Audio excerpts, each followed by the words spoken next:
एक गांव में एक लोहार और उसका बेटा रहते थे। एक दिन बेटे ने अपने पिता से कहा, पिताजी, मेरे लिए एक बहुत तेज धार वाली छुरी बना दो। पिता ने पूछा, बेटे, तुम्हें छुरी क्यों चाहिए? बेटे ने टालमटोल करते हुए कहा, बस मुझे छुरी चाहिए। बेटे के बार बार कहने पर पिता ने लोहे की एक छुरी बना दी। छुरी हाथ में आते ही बेटा मानो शेर बन गया। वो अपने पिता को धमकाने लगा, पिताजी, फौरन राजा के दरबार में जाओ और मेरे लिए राजकुमारी का रिश्ता मांगो। अगर नहीं मांगा तो मैं छुरी से तुम्हारा सिर धड़ से अलग कर दूंगा। गरीब लोहार डर से कांप उठा। उसे उस घड़ी पर अफसोस हुआ जब उसने अपने बेटे को छुरी बनाकर दी थी। वो सोचने लगा, अब मैं क्या करूं? अगर राजा के पास रिश्ता मांगने गया तो राजा मुझे मार डालेगा, और अगर नहीं गया तो बेटा मार देगा। बहुत सोच विचार के बाद उसने फैसला किया, ऐसे अपमानित होकर मरने से अच्छा है कि राजा के हाथों इज्जत से मरूं। एक दिन लोहार हिम्मत करके राजा के पास गया और अपने बेटे के लिए उसकी लड़की का रिश्ता मांगा। यह सुनकर राजा क्रोध से आग बबूला हो गया। एक मामूली लोहार मुझसे मेरी बेटी का रिश्ता मांगेगा। उसका मन हुआ कि उसी वक्त जल्लाद को बुलाकर उसका सिर कलम करवा दे। मगर राजा का वजीर बहुत बुद्धिमान और समझदार था। उसने राजा के कान में फुसफुसाते हुए कहा, महाराज, इसे मरवाने से बेवजह बदनामी होगी। लोग बातें बनाएंगे। हमें इसे चतुराई से टालना चाहिए ताकि सांप भी मर जाए और लाठी भी न टूटे। हम इससे एक ऐसा सवाल करते हैं जिसका जवाब ये पूरी जिंदगी नहीं ढूंढ पाएगा। उसके बाद वजीर ने लोहार से कहा, मियां लोहार, हम तुम्हारे बेटे की शादी राजकुमारी से करने को तैयार हैं, लेकिन हमारी एक शर्त है। तुम्हारा बेटा कोई ऐसा काम करे जो दुनिया में इससे पहले किसी ने न देखा हो और न सुना हो। शर्त सुनकर लोहार वापस चल पड़ा। जिंदा लौटने पर उसने भगवान का शुक्र अदा किया। घर आकर उसने अपने बेटे को यह बात बताई। दोनों बाप बेटे ने गांव को अलविदा कहा और इस शर्त को पूरा करने के लिए निकल पड़े। चलते चलते वे एक घने जंगल में पहुंचे। उन्होंने देखा कि एक सरसों के पेड़ की छाव में एक आदमी बैठा है। जमीन पर चारों ओर सरसों के पीले पीले फूल बिखरे हैं। आदमी ने अपनी टांग चूल्हे में डाल रखी है और उसके पैर से आग के शोले निकल रहे हैं। चूल्हे पर खौलते हुए तेल की कड़ाही रखी है और वो पकोड़े तलतल कर खा रहा है। लोहार और उसके बेटे ने जब ये अजीब नजारा देखा तो दिल ही दिल में सोचने लगे, ये काम तो राजा ने न कहीं देखा होगा और न सुना होगा। चलो यही सीखते हैं। लोहार उस आदमी से बोला, अल्लाह के बंदे, मेरे बेटे को भी अपना शिष्य बना लो और इसे भी इस तरह पकोड़े तलना सिखा दो। वो बोला, मियां, आगे चले जाओ। आगे मेरा गुरु बैठा हुआ है। वो तुम्हारे बेटे को रख ले तो रख ले, मुझे शिष्य बनाने की इजाजत नहीं है। ये सुनकर बाप बेटा दोनों आगे बढ़ गए। वे चलते चले जा रहे थे, चलते चले जा रहे थे। आगे क्या देखते हैं कि बरगद के पेड़ की छाव में एक आदमी बैठा है। जमीन पर चारों तरफ बरगद का फल बिखरा हुआ है। उसने चूल्हे में अपनी एक टांग डाल रखी है और उसकी एड़ी से आग के शोले निकल रहे हैं। चूल्हे पर खौलते हुए तेल की कड़ाही रखी है और वह जलेबियां तलतल कर खा रहा है। लोहार और उसके बेटे ने जब यह नजारा देखा तो मन ही मन में कहने लगे, अरे, ये काम तो पिछले काम से भी मुश्किल है। ये तो राजा ने न कहीं देखा होगा और न ही सुना होगा। चलो यही सीखते हैं। लोहार उस आदमी से बोला, अल्लाह के बंदे, मेरे बेटे को भी अपना शिष्य बना लो, इसे भी इस तरह जलेबियां तलना सिखा दो। वो बोला, मियां, आगे चले जाओ। आगे मेरा गुरु बैठा हुआ है। वो तुम्हारे बेटे को रख ले तो रख ले, मुझे शिष्य बनाने की इजाजत नहीं है। ये सुनकर दोनों बाप बेटा आगे रवाना हुए। वे चलते चले जा रहे थे, चलते चले जा रहे थे। बैठा है। जमीन पर चारों तरफ मीठे मीठे लाल सुर्ख बेर बिखरे हुए पड़े हैं। उसने चूल्हे में अपनी एक टांग डाल रखी है और पैर के अंगूठे से आग के शोले निकल रहे हैं। चूल्हे में गन्ने के रस से भरी कड़ाही रखी है और वो गुड़ बना बनाकर खा रहा है। लोहार और उसके बेटे ने जब ये अजीब नजारा देखा तो मन ही मन में कहने लगे, अरे, ये काम तो पिछले काम से भी मुश्किल है। ये तो राजा ने न कहीं देखा होगा और न सुना होगा। चलो यही सीख लेते हैं। लोहार उस आदमी से कहने लगा, अल्लाह के बंदे, मेरे बेटे को भी अपना शिष्य बना लो, इसे भी इस तरह गुड़ बनाना सिखा दो। वो बोला, ठीक है, मैं तेरे बेटे को अपना शिष्य बना लेता हूं, इसे अपने पास रख लेता हूं। ये लो चाबियां। वो सामने कमरा है, उस कमरे के दरवाजे का ताला खोलो, अपने बेटे को अंदर बिठाकर बाहर से ताला लगा दो। लोहार ने उस आदमी के कहे अनुसार ही किया। जब बेटे को कमरे में बंद करके जाने लगा तो आदमी ने उससे चाबियां वापस ले ली और कहा, अब 1 साल के बाद वापस आना। लोहार अपने घर लौट गया। उधर लड़का कमरे में भूखा प्यासा बैठा था, इंतजार कर रहा था कि कोई आए और उसे बाहर निकाले। लेकिन पूरा दिन गुजर गया और कोई ना आया। अब जो लड़के ने जरा गौर से कमरे में चारों तरफ देखना शुरू किया तो उसके रोंगटे खड़े हो गए, खून सूखने लगा। उसकी आंखों के सामने एक खौफनाक नजारा था। कमरे के फर्श पर हर तरफ इंसानी हड्डियां बिखरी पड़ी थी। लड़के ने सोचा, जाने मुझसे पहले कितने लोग इस मौत के कमरे में जान से हाथ धो चुके हैं। मेरा अंजाम भी उनसे कुछ अलग नहीं होगा। मैं और मेरा बाप बाहर बैठे उस आदमी के धोखे में आ गए। अब मुझे भी यहां भूखे प्यासे तड़प तड़प कर मरना पड़ेगा। एक दिन मेरी हड्डियां भी यही फर्श पर बिखरी होंगी। ये सोचकर लोहार के लड़के की आंखों में बेहिसाब आंसू आ गए और उसने फूट फूट कर रोना शुरू कर दिया। जब रोने से दिल का गुबार निकल गया तो वो एक कोने में जाकर जमीन पर बैठ गया। दिल ने कहा, जब तक सांस तब तक आस। लड़के ने जमीन पर से एक बड़ी सी हड्डी उठाई जिसका सिरा छुरी से भी ज्यादा तेज और नुकीला था और दीवार खोदनी शुरू कर दी। बूंद बूंद करके घड़ा भरता है। दीवार से मिट्टी गिरती रही। आखिर रात दिन की लगातार मेहनत रंग लाई। दीवार में इतना बड़ा सुराख हो गया कि एक आदमी उसमें से गुजर सकता था। जब सुराख में से गुजरकर लड़का दूसरी तरफ गया तो क्या देखता है कि एक और कमरा उसका इंतजार कर रहा है। कमरा खूब सजा हुआ है। हरे रेशमी पर्दे लटक रहे हैं। कीमती लाल कालीन बिछा हुआ है। कमरे में एक पलंग रखा है और जाली के पर्दे के पीछे सांस लेते हुए किसी बहुत सुंदर शरीर का एहसास होता था। ज्यों ही लोहार के लड़के ने पर्दा सरकाया, उसकी आंखें खुली की खुली रह गई। क्या देखता है कि एक सुंदर लड़की बिस्तर पर लेटी सो रही है। उसकी जवानी की नींद रेशमी मुलायम पलके गुलाबी गालों पर है। सांस लेने से उसका शरीर लगातार हरकत में है। करवट के कारण लंबे लंबे काले बाल शरीर से लिपटे हुए हैं। लड़का कुछ देर टकटकी लगाए उसे देखता रहा। इसी दौरान अचानक लड़की की आंख खुल गई। अपने कमरे में एक अनजान नौजवान को देखकर पहले तो वो घबराई, उधर लड़का भी डर गया कि भगवान जाने क्या मुसीबत है। थोड़ी देर बाद दोनों कुछ शांत हुए तो लड़की ने कहा, डरने की कोई बात नहीं, आजा मेरे पास आजा। यहां बिस्तर पर बैठ जा और बता कि तू कौन है और यहां कैसे पहुंचा। यह सुनकर लोहार के लड़के की हिम्मत बढ़ी। उसने अपनी सारी कहानी सुनाई। पहले तो लड़की ने उसे खाने पीने को कुछ दिया और फिर बोली, जो शख्स बाहर बैठा गुड़ निकाल कर खा रहा है और जिसने तुझे कमरे में कैद किया है वो मेरा पिता है। मैं भी जादूगरनी हूं। गम न कर, मैं तुझे जादू सिखाऊंगी। अगर बाप 14 दर्जे पर था तो बेटी 16 दर्जे पर थी। लड़की ने लोहार के लड़के को जादू सिखाना शुरू कर दिया।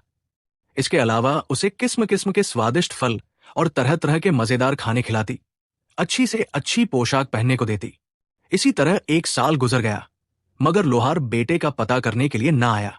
उसने सोचा, लड़का अच्छी तरह से प्रशिक्षण ले ले, पूर्ण जादूगर बन जाए तो ही उसे लेने के लिए जाऊंगा। इस दौरान लड़का उस सुंदर जादूगरनी से जादू सीखता रहा और फिर एक दिन अपने फन में निपुण हो गया। 2 साल के बाद लोहार आया। क्या देखता है कि वो आदमी उसी तरह बेरी के घने पेड़ के नीचे बैठा है। जमीन पर चारों तरफ उसी तरह मीठे मीठे लाल सुर्ख बेर बिखरे पड़े हैं। उस शख्स ने पहले की तरह चूल्हे में अपनी एक टांग डाल रखी है। पैर के अंगूठे से आग निकल रही है। चूल्हे पर वही भरी कड़ाही रखी है और उसी तरह गुड़ बना कर खा रहा है। लोहार ने उससे पूछा, अल्लाह के बंदे, मेरा बेटा कहाँ है? 2 साल पहले मैं उसे तेरी शागिर्दी में तेरे पास छोड़ गया था। वो शख्स कहने लगा, मैं तो 2 साल से यही बैठा गुड़ बना कर खा रहा हूं। न मुझे फुर्सत मिली और न मैंने जाकर देखा। तू अपने हाथ से अपने बेटे को सामने वाले कमरे में बंद करके बाहर से ताला लगा गया था। ये ले कुंजिया और अपने हाथ से ताला खोल ले और अपने बेटे से मिल ले। बाप ने सुना तो चेहरे पर हवाइयां उड़ने लगी। एक रंग आता एक रंग जाता था। ये सोचकर कि 2 साल बाद अब तो बेटे की हड्डियां ही मिले तो मिले, जिंदा मिलना तो नामुमकिन है। गुड़ खाने के उस शौकीन को दिल में गालियां देता हुआ लोहार भागा भागा कमरे की तरफ गया। ताले में चाबी घुमाई। अंदर बैठी लड़की के कान में जब ताला खुलने की आवाज पड़ी तो लड़के से कहने लगी, अगर मेरा बाप हुआ तो हम दोनों को मार डालेगा और अगर तेरा बाप हुआ तो हम बच जाएंगे। लोहार दरवाजा खोलकर अंदर गया। कमरा खाली था। दीवार के सुराख में से गुजरकर दूसरे कमरे में पहुंचा तो क्या देखता है, सामने पलंग पर एक खूबसूरत लड़की और उसका बेटा बैठे हुए हैं। मारने वाले से बचाने वाला बड़ा है। अपने बेटे को जिंदा सलामत देखकर बाप की जान में जान आई दौड़कर बेतहाशा बेटे को सीने से लगा लिया और भगवान का लाख लाख शुक्र अदा किया। उसके बाद बेटे ने बाप से लड़की का परिचय कराया। जब लोहार को असल स्थिति का अंदाजा हुआ तो वो काम गया। उसने बेटे को बचाने पर लड़की का शुक्रिया अदा किया। वो सुंदर जादूगरनी कहने लगी, तुम दोनों के बचने की अब केवल एक ही सूरत है, वो ये कि ए लोहार, तू दुहाई देता हुआ रोता पीटता बाहर जा और मेरे बाप से कहे कि हाय हाय, मेरा बेटा भूखा प्यासा सिसक सिसक कर मर गया, तुमने उसे कमरे से निकाला ही नहीं। अब मुझे इतनी इजाजत तो दे कि उसकी हड्डियां किसी कपड़े में बांध कर ले जाऊं और कब्र में दफन कर दूं। लोहार दुहाई देता हाय हाय करता कमरे से निकला। जिस तरह लड़की ने समझाया था उसी तरह किया। गुड़ बनाता और खाता जादूगर बोला, हाँ, हड्डियां ले जा, मैंने उनका क्या करना है। बूढ़े जादूगर ने हड्डियां ले जाने के लिए एक बड़ी सी सफेद चादर भी दे दी। लोहार दोबारा कमरे में आया। लड़की की बताई हुई तरकीब के मुताबिक बेटे को चादर में छुपा लिया। जब बेटे को चादर में लपेटे कंधे पर उठाए कमरे से बाहर जाने लगा तो लड़की बोली, मेरी एक बात गांठ बांध लो, मैंने तेरे बेटे को जो जादू सिखाया है उसकी मदद से कहीं रास्ते ही में कमाई करना शुरू न कर देना। घर पहुंचकर जो मर्जी हो करना। अगर तूने रास्ते ही में अमीर होना शुरू कर दिया तो मेरे बाप को पता चल जाएगा और फिर वो तुझे और तेरे बेटे को नहीं छोड़ेगा। खूबसूरत जादूगरनी अंदर कमरे में ही रही। लोहार ने उससे कहा भी कि बेटी, तू भी इसी तरह छुप छुपाकर हमारे साथ चल, अपने संगदिल जालिम बाप की कैद से रिहाई हासिल कर। लेकिन वो लड़की न मानी और बोली, इस तरह हम तीनों पकड़े जाएंगे, तुझे और तेरे बेटे को भी आजादी न मिल सकेगी। यूं भी मेरा मरना जीना अब यही है, यहां से भागकर कहां जाऊंगी। लोहार बेटे को कपड़े में लपेटे कंधे पर उठाए कमरे से निकला। उसने चाबियों का गुच्छा ही दूर से जादूगर की तरफ फेंका, जो अभी तक बैठा गुड़ बनाता जाता था और खाता जाता था। जादूगर ने उसकी जानिब कुछ ध्यान नहीं दिया, चाबियां उठाई और दोबारा अपने काम में मसरूफ हो गया। जब लोहार अपने बेटे को उठाए जंगल में काफी दूर निकल आया तो एक जगह उसने अपने बेटे को कंधे से नीचे उतारा, उसे चादर से बाहर निकाला। फिर दोनों ने मिलकर भगवान का शुक्र अदा किया कि उनकी जान बच गई।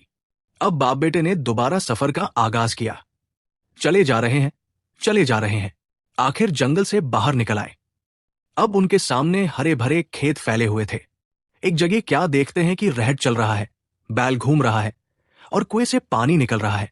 पास ही एक किसान खड़ा है। लोहार का लड़का बाप से कहने लगा, पिताजी, मैं तुझे अपना जादू दिखाता हूं। मैं एक मंत्र पढ़ूंगा और बैल बन जाऊंगा। तू मुझे किसान के हाथ बेच देना, लेकिन याद रखना, मेरा रस्सा उतार लेना, वो न बेचना। इतना कहकर लड़के ने कुछ पढ़ा और उसी वक्त बैल बन गया। दोनों चलते चलते किसान के पास पहुंचे। किसान ने जब इतना जवान और हृष्टपुष्ट बैल देखा तो लोहार से कहने लगा, बाबा जी, क्या आपने बैल बेचना है? लोहार बोला, हां। किसान ने पूछा, क्या लोगे? लोहार बोला, 500 रुपए।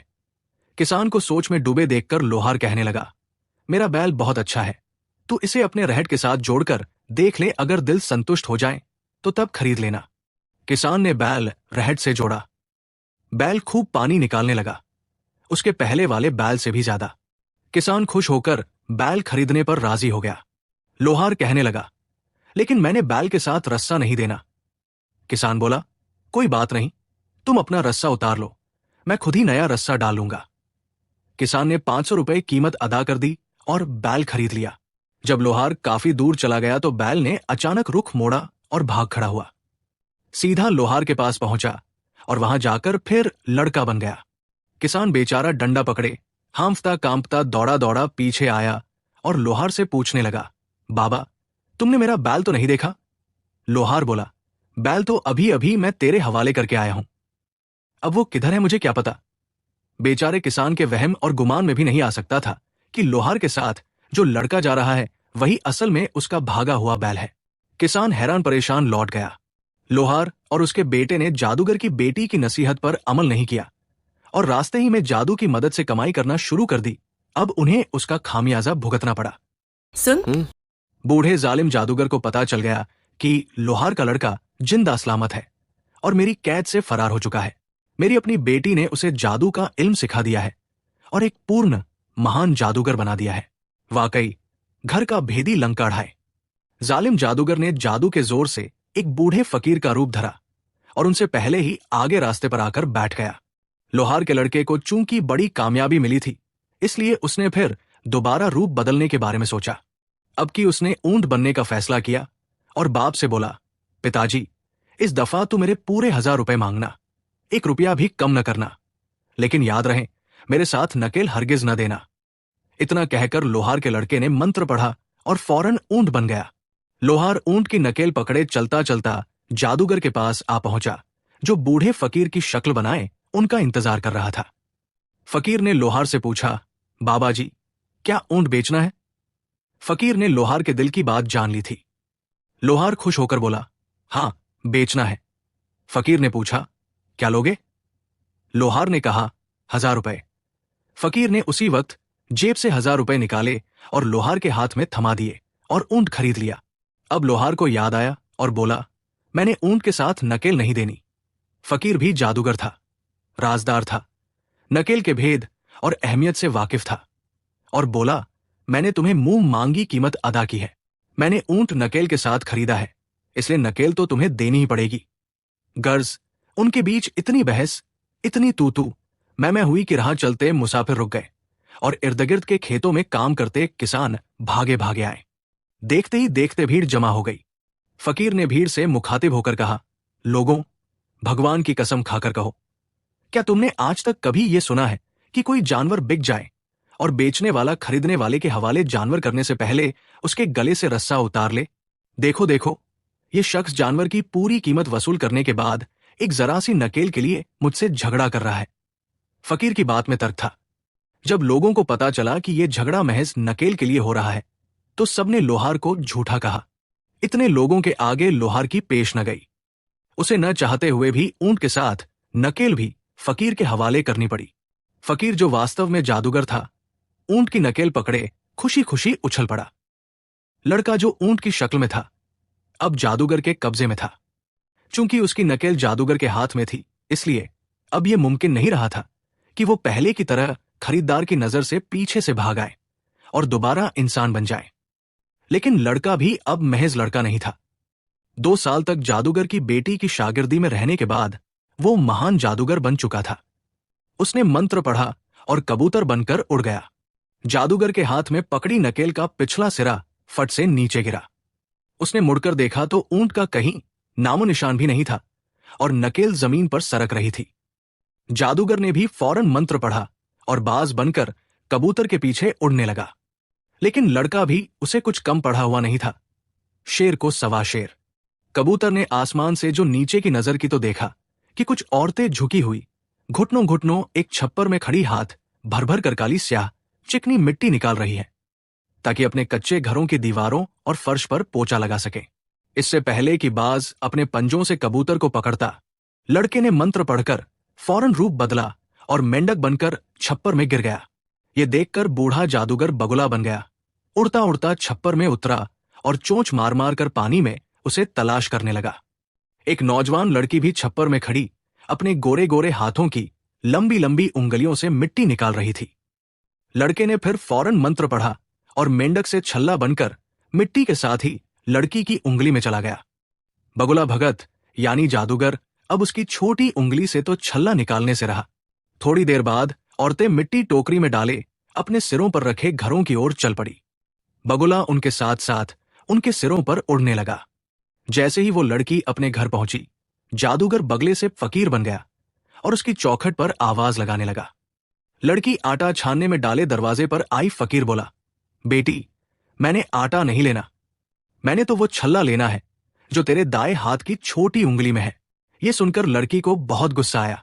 वो फकीर को बुराबला कहने लगी और बोली, तू कौन होता है मुझसे छल्ला मांगने वाला? जब लड़की की मां के कान में ये तू मैं पड़ी तो वो भी दरवाजे पर आ गई। अब जो उसे असल बात का पता चला तो वो बेटी पर बहुत खफा हुई। मां शक्की मिजाज औरत थी। बेटी को खूब गालियां दी और कहने लगी, तू तो छप्पर से मिट्टी लेने गई थी, छोटी उंगली में भला छल्ला कहां से पहन कर ले आई? बता, किस यार ने तुझे दिया? इसे उतार और फौरन फेंक आने दे तेरे बाप को। करती हूं उससे बात, इससे पहले कि तू कोई और नाटक करे। करती हूं तेरे हाथ पीले। लड़की बेचारी अजीब मुसीबत में फंस गई थी। उसने घबराकर अपनी छोटी उंगली से छल्ला उतारकर फेंक दिया। फकीर इसी इंतजार में आंखें गड़ाए खड़ा था। उसने छल्ला पकड़ने के लिए हाथ बढ़ाया। लड़का फौरन छल्ले से फिर कबूतर बन गया और उड़ गया। जादूगर फकीर से दोबारा बाज बनकर उसके पीछे उड़ने लगा। आखिर राजा का महल आ गया। दोनों उसके ऊपर उड़ने लगे। उस वक्त राजा कचहरी लगाए बैठा था। इससे पहले कि बाज पकड़ता, लड़का उड़ते उड़ते कबूतर से सोने का तार बन गया और राजा के ताज के अंदर गिर गया कि यहां से तो बाज मुझे नहीं निकाल सकेगा। जादूगर बाज से दोबारा फकीर बन गया। वो राजा के सामने आया और ऊंची आवाज में बोला। राजा बोला, मांग। क्या मांगता है? फकीर ने कहा, महाराज, तेरे ताज के अंदर जो सोने का तार है वो मुझे दे दे। ये सुनकर राजा को बहुत हैरत हुई। वो सोचने लगा कि मेरे ताज में सोने का तार कहां से आ गया। उसने एक हाथ ऊपर उठाया कि ताज में डालकर जरा देखे तो सही। लड़का सोने के तार से तस्बीह बनकर राजा के हाथ में आ गया। राजा ने ताज में से ज्यों ही तस्बीह निकाली, तस्बीह के सारे मन के टूटकर नीचे फर्श पर गिर गए और बिखर गए। फकीर फौरन मुर्ग बनकर उन्हें चुगने के लिए आगे बढ़ा। लड़के ने फौरन मंत्र पढ़ा और देखते ही देखते मनकों से बिल्ली बनकर मुर्गे को मार डाला। राजा हैरान परेशान सन्न था। ऐसा अचंभा उसे जिंदगी में पहले कभी नहीं हुआ था। उधर लड़का जादूगर को मारने के बाद दोबारा अपने असली रूप में आ गया और आगे बढ़कर राजा के सामने आदा बजा लाया। राजा, जो अभी तक हैरत में डूबा हुआ था, मुश्किल से बोला, ये सब क्या माजरा है? उसकी आवाज कहीं बहुत दूर से आती महसूस हो रही थी। लड़के ने कहा, महाराज, बताइए, ये काम आपने आज तक कभी भी देखा या सुना? राजा हैरत से मुंह में उंगलियां दबाए बोला, नहीं, कभी नहीं। इस पर लड़के ने कहा, महाराज, अब अपना वादा याद कीजिए जो आपने मेरे बाप से किया था। मैं उसी लोहार का लड़का हूं। मैंने भरी कचहरी में इतने लोगों के सामने आपकी शर्त पूरी कर दी है।